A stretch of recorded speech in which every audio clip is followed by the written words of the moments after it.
Good morning and welcome back to Shanti Kunj online classes. Children, I am your science teacher. तो बच्चों, हम बहुत ही important chapter पढ़ रहे हैं, ऊष्मा और तापमान। इस चैप्टर में हमने ऊष्मा ऊर्जा का एक रूप है इस कथन के बारे में पढ़ा और समझा कि ऊष्मा हमारा कैसे गर्म वस्तु से दूसरी ठंडी वस्तु में ट्रांसफ़र होती है, तापमान का मापन कैसे किया जाता है, थर्मामीटर क्या होता है। और हमने दोनों टाइप के थर्मामीटर पढ़े थे, प्रयोगशाला यानी लेबोरेटरी वाले और डॉक्टरी थर्मामीटर भी पढ़े थे। फिर हमने सेल्सियस, फ़ारेनहाइट और केल्विन स्केलों की तुलना करना भी सीखा और इससे आने वाले कुछ न्यूमेरिकल मैंने आपको होमवर्क में दिए थे। आई होप आपने वो भी किए होंगे और एक तो मैंने कराया ही था। तो ये बहुत ही इम्पोर्टेंट फॉर्मूला है, इसको आपको करना आना चाहिए। फिर उसके बाद में हमने पिछली क्लास में हमने कंडक्शन भी सीखा था, यानी चालन। किसी एक वस्तु से दूसरे वस्तु में चालन कैसे हो सकता है, तो इस चीज़ के बारे में हमने सीखा था। ऊष्मा का सुचालक और कुचालक, यहाँ तक हमने पढ़ लिया था कि ऊष्मा के कौन से सुचालक होते हैं, किन से ऊष्मा बह सकती है और किस में ऊष्मा नहीं फ्लो हो सकती। तो ये इन चीज़ों के बारे में भी हमने पढ़ा था। अब हम पढ़ेंगे आज संवहन यानी कन्वेक्शन। कन्वेक्शन द्वारा कैसे ऊष्मा ट्रांसफ़र होती है। मरकरी एवं अन्य द्रव्य धातुओं को छोड़कर प्रायः सभी द्रव एवं गैस ऊष्मा के कुचालक होते हैं, इसीलिए उन्हें चालन द्वारा गर्म नहीं किया जा सकता। वह गर्म कैसे होता है? द्रव एक गैस में सम्मिलित रूप में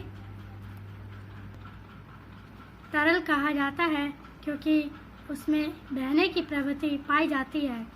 तरल की स्थिति में अणु एवं ऊष्मीय ऊर्जा को गर्म क्षेत्र से लेकर ठंडे क्षेत्र तक पहुंचाता है। ऊष्मा स्थानांतरण के इस रूप को संवहन कहा जाता है।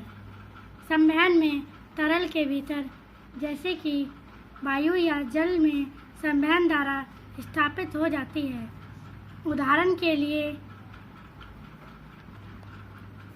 यदि जल से भरे एक बर्तन को लौह के ऊपर रखा जाता है तो बर्तन की पेदी वाला जल गर्म हो जाता है, और चूंकि गर्म जल ठंडे जल से हल्का होता है, इसीलिए यह ऊष्मा ऊर्जा को लेकर ऊपर चला जाता है।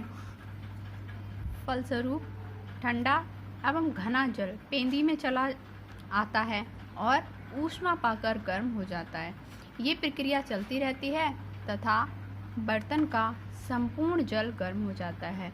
अतः ऊष्मा स्थानांतरण की वह विधि जिसमें ऊष्मा तरल के एक भाग से दूसरे भाग तक तरल के गति के कारण पहुंचती है, संवहन कहलाती है। समझ में आया बच्चों, संवहन क्या होता है? संवहन वह प्रक्रिया होती है जिसमें ऊष्मा कोई तरल पदार्थ के एक भाग से दूसरे भाग में जब पहुंचती है तो वो संवहन कहलाती है। अब है संवहन का अनुप्रयोग। हम जो हवा सांस द्वारा छोड़ते हैं वह गर्म एवं हल्की होती है। हमारे घरों में हवा के संवहन के लिए वायु निकासक को दीवारों पर सबसे ऊपर लगाया जाता है ताकि गर्म वायु एवं धुआं निकल सके, जबकि स्वच्छ एवं ताज़ी हवा को कमरे में आने के लिए दरवाजे या खिड़कियां नीचे लगी होती हैं।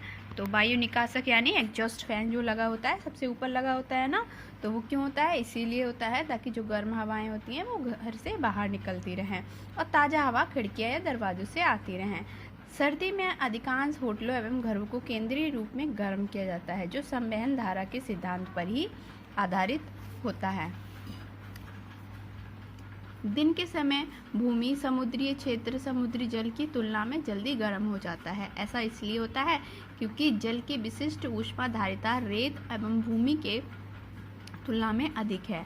भूमि पर गर्म हवाएं ऊपर उठती जाती हैं और समुद्र से ठंडी वायु भूमि की ओर चलने लगती है। इसे समुद्री समीर कहा जाता है। तो इस तरह से ये हमें ठंडी हवाएं मिलती हैं। रात के समय भूमि समुद्री जल की तुलना में जल्दी ठंडी हो जाती है। फलस्वरूप समुद्र के ऊपर गर्म हवा ऊपर उठ जाती है और भूमि की तरफ ठंडी हवा समुद्र की ओर चलने लगती है। इसे स्थलीय समीर यानी लैंड ब्रीज कहते हैं। तो यहाँ पर ये दी हुई है स्थलीय समीर और समुद्री समीर की धारणा को आप यहाँ से समझ सकते हैं। अब बच्चों आपको होमवर्क में क्या करना है, आपको होमवर्क में रिक्त स्थानों की पूर्ति करनी है।